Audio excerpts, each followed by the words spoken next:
Today, we're going to talk about a difficult but absolutely essential moment in American history.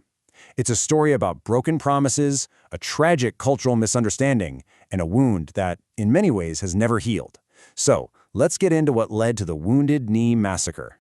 It all comes down to this one date, December 29th, 1890. Just one day in a bitter, cold South Dakota winter that would mark the brutal, heartbreaking end of an era for the Lakota people. All right, let's be really clear about this from the get-go. For a long time, this was called the Battle of Wounded Knee, but that's just not what it was.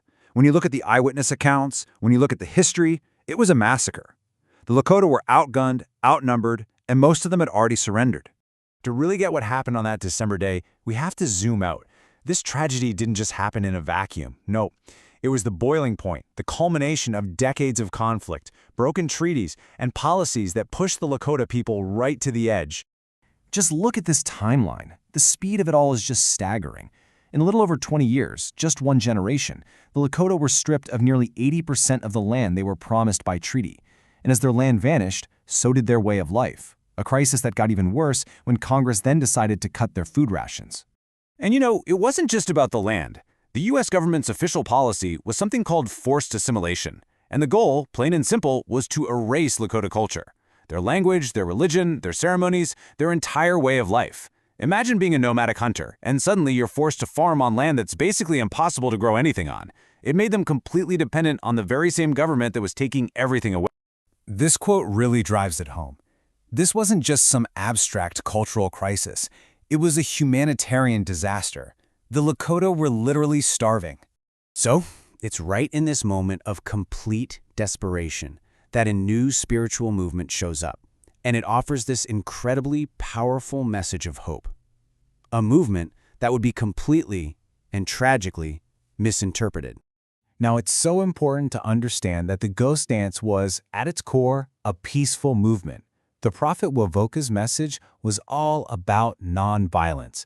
He said if indigenous people danced and lived in peace, the world would be restored. It was a vision of divine renewal, not a call to arms. Now the Lakota, who had faced so much violence, they adapted this dance and added their own powerful element. These things called ghost shirts. They were spiritual garments, painted with symbols they believed would make them impervious to soldiers' bullets. It was an incredible act of faith in divine protection. And this right here, this is the heart of the whole conflict. It was just a catastrophic failure of understanding. Where the Lakota saw a desperate, peaceful prayer for salvation, U.S. officials saw it as a war dance. They saw it as a dangerous uprising that threatened all their efforts to control and civilize Native people.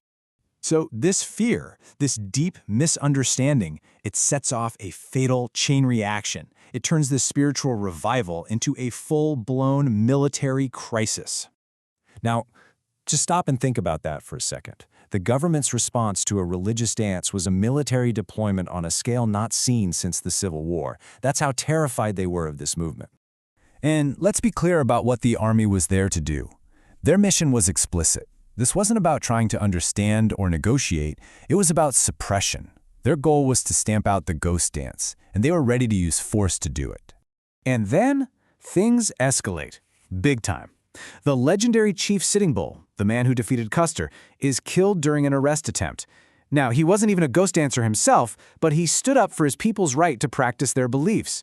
His death sent a shockwave of absolute terror across the reservation. So, after Sitting Bull is killed, Chief Bigfoot decides he has to do something. He wasn't looking for a fight, quite the opposite.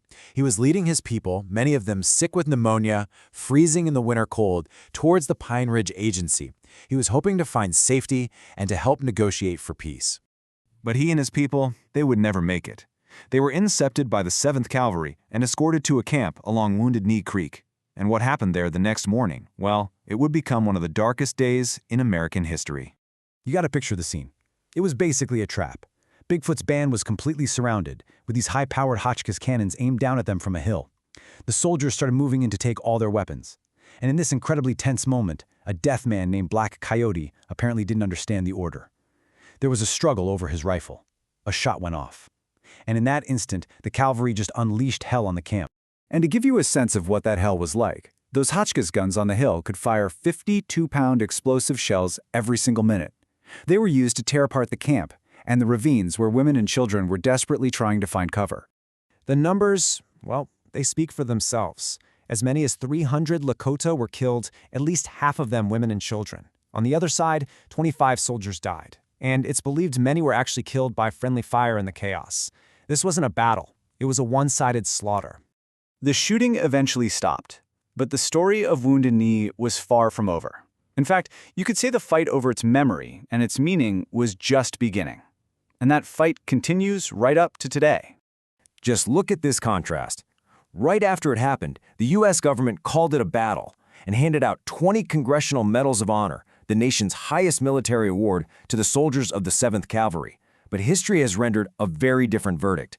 By 1973, that same site became a powerful symbol for a new generation of activists fighting for Native American civil rights. And this timeline makes it crystal clear. Wounded Knee is not some dusty, closed chapter of history. From the digging of a mass grave in 1891 to that 71-day standoff in 1973, all the way to a bill introduced just a few years ago to try and rescind those Medals of Honor, the struggle over what this event means is very much alive. And that leaves us with this final, really tough question. It's a question about memory, about justice, and about how a country is supposed to confront the absolute darkest moments in its own history. And why this all matters today is because the story of Wounded Knee forces us to ask, what do we choose to remember, and what and who do we choose to honor?